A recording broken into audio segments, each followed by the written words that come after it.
America's facing an obesity crisis. 2/3 of American adults are overweight or obese. That's costing our healthcare system $200 billion a year.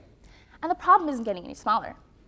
Diet and exercise, diet and exercise. That's what your doctor's telling you, that's what the media's telling you, but it's not working.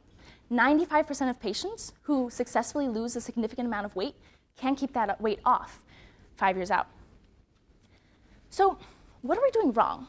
The US government publishes a set of dietary guidelines every couple of years. And in those dietary guidelines, they use the word healthy 426 times. They use the word taste 0 times. And isn't that the reason we eat food?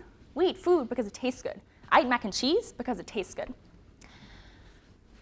So that's exactly what my lab focuses on. We look at the interaction between obesity and taste. And more specifically, in this experiment, we took 2 mice with exactly the same genetic background, and we put one on a high-fat diet and one on a chow normal diet, which means that we got an obese mouse and a lean mouse.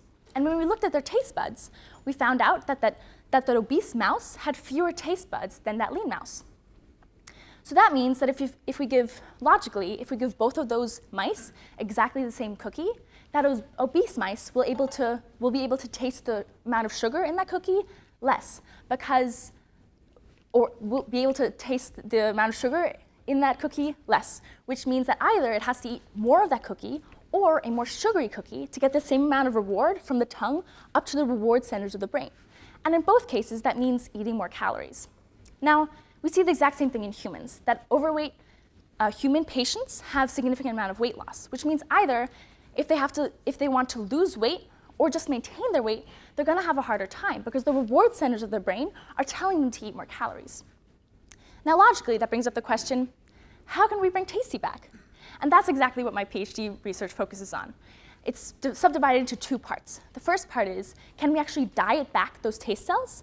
Meaning, specifically, can we put them on a diet and will those taste buds come back? And we should have preliminary evidence that that is possible.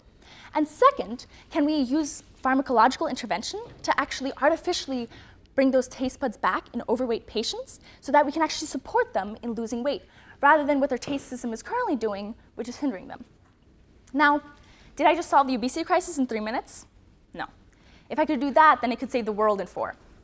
But what this offers us is another one part of this bigger puzzle that we're trying to make to be able to solve the obesity crisis. And with these kinds of methods, we might be able to replace such methods as gastric bypass, which are quite dangerous and also not always effective. And ultimately, we will be able to make a difference in 2/3 of American adult lives and make a dent in those $200 billion in healthcare costs, obesity-related healthcare costs. Thank you very much.